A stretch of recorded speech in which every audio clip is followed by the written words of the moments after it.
l'Institut français de Berlin accueille l'exposition Depardon Berlin jusqu'au 28 février 2015. Cette exposition photographique retrace l'histoire de Berlin sur plusieurs périodes. Raymond Depardon, présent au vernissage, est venu parler de son travail et présenter son livre publié en Allemagne.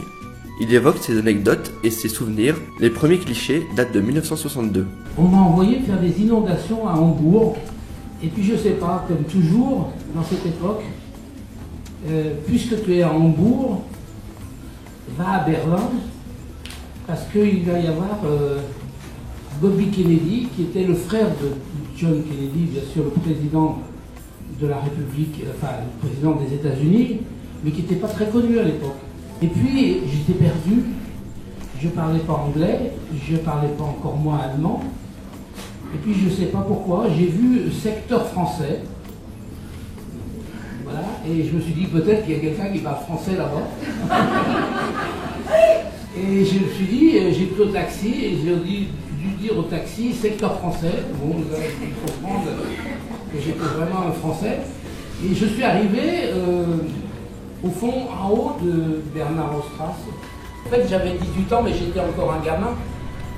Et peut-être que c'est un autre photographe adulte qui n'aurait pas vu. Moi, j'ai vu des enfants qui jouaient. Peut-être que j'étais resté encore dans l'enfance de mon enfance. Raymond Depardon est retourné à Berlin à plusieurs reprises, et notamment en 1989, alors que le mur venait juste de tomber. Au moment de la chute du mur, je suis arrivé assez vite parce que j'étais prévenu un peu avant tout le monde.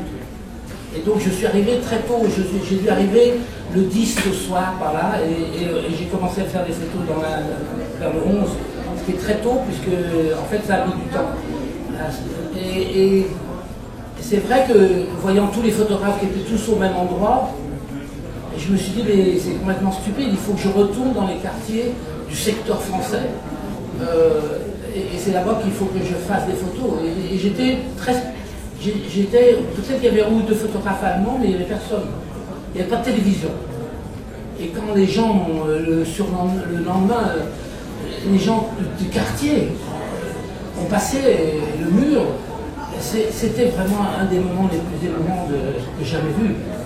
Et j'étais là seul avec les gens. Et surtout que les gens, ils ne bougeaient pas. Ils passaient le mur, et puis ils faisaient 50 mètres, et là ils s'effondraient et on les reconnaissait dans le métro, de partout. C'était très émouvant. Raymond Depardon a dédicacé son livre dans lequel plus de 300 clichés retracent l'histoire de Berlin.